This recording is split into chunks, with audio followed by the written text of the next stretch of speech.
In 2013, a team of paranormal investigators wrapped up a long night in the middle of India's Thar Desert. It was 2 a.m., but as they walked back to their vehicles, they found something waiting for them on the dusty hood of their car: handprints. Specifically, the clear, tiny handprints of a 4- or 5-year-old child stamped into the fresh dust. As the team observed the prints, the temperature suddenly plummeted below freezing, and their electromagnetic field meters began to spike wildly. The strange thing was, there were no children around. In fact, nobody had lived here for 2 centuries. This is Kuldhara. It is a massive, fully intact settlement with over 400 stone houses, mapped-out streets, and temples, all completely devoid of human life. Today, Kuldhara is widely known as India's most haunted village. Beneath the ghost stories lies a trail of tax records and climate data that explains exactly why these streets went silent. The local legend blames the village's demise on a man named Salim Singh. In the 1800s, he was the prime minister of the Jaisalmer state, notorious for his extreme cruelty. According to the folklore, Singh demanded to marry the daughter of Kuldhara's village chief, threatening to slaughter the entire population if they refused. Rather than hand her over, the story goes that on a single night in July 1825, the residents of Kuldhara, along with 83 neighboring villages, simply vanished. 80,000 people packed up and fled under the cover of darkness, leaving behind a curse that no one would ever be able to live in the village again. It is a compelling story, but moving 80,000 people overnight, without a single intelligence leak, without a trace, and without their prime minister noticing, defies basic logic. This legendary mass exodus creates a historical vacuum, one that requires a concrete explanation. To understand what actually happened, we have to look at the environment. Summer temperatures in the Thar Desert routinely hit 50 degrees Celsius. It is an arid, unforgiving landscape of endless sand dunes. Yet, the Paliwal Brahmins who built Kuldhara were astonishingly wealthy. They achieved this wealth through a revolutionary water harvesting technique known as the Kadin system. This diagram shows how the system worked. The villagers used the natural slopes of the desert hills to capture unpredictable monsoon rains. They funneled rainwater down the slopes, forcing it to pool and seep directly into the ground. By the time winter arrives, the surface water evaporates, but the moisture stays trapped deep in the sand. This specific technique turned barren desert into highly fertile soil, allowing the people of Kuldhara to grow 2 heavy crops a year. Because of this agricultural surplus, they dominated regional trade and banking.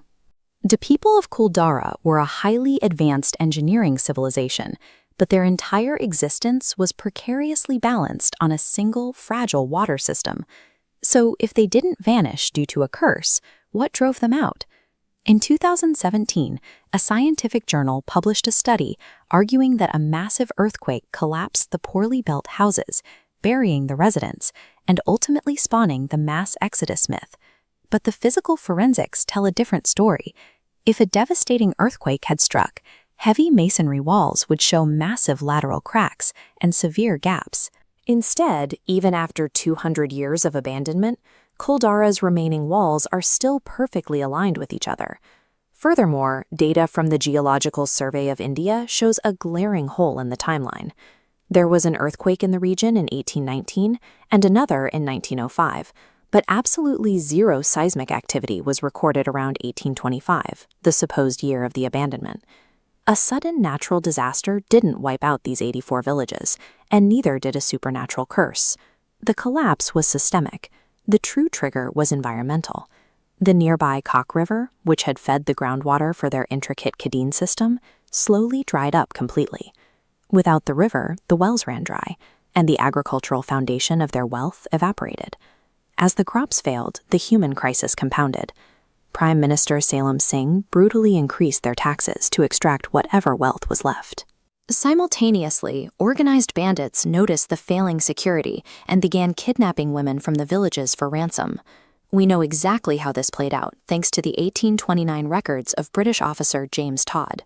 This chart illustrates the village's documented population bleed. Kuldhara peaked at nearly 1,600 residents, but by 1815, 10 years before they supposedly vanished, the population had already been cut in half, and by 1890, there were still 37 people living in the ruins. The residents left gradually, over decades. Facing starvation, heavy taxation, and constant violent raids, families slowly packed their belongings and migrated to safer, wetter regions like Jodhpur. The myth that 80,000 people vanished in a single night is a dramatic cover story.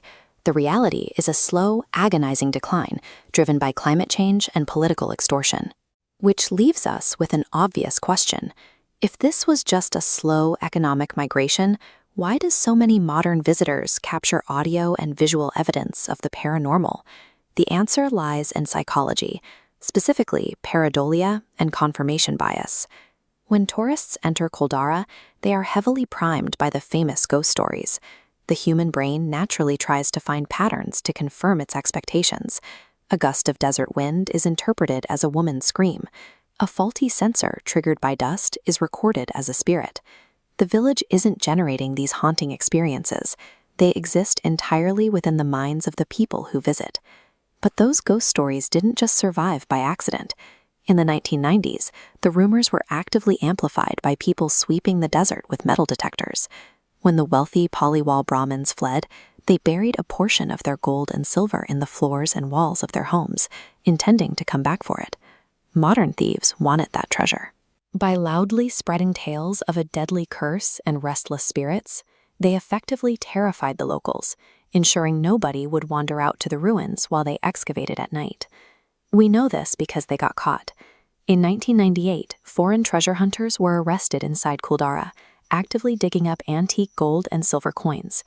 Those items are still sitting in the custody of the Jaisalmer court today.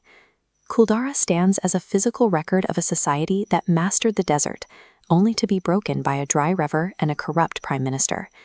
The spirits were a modern invention, designed to guard the gold left behind.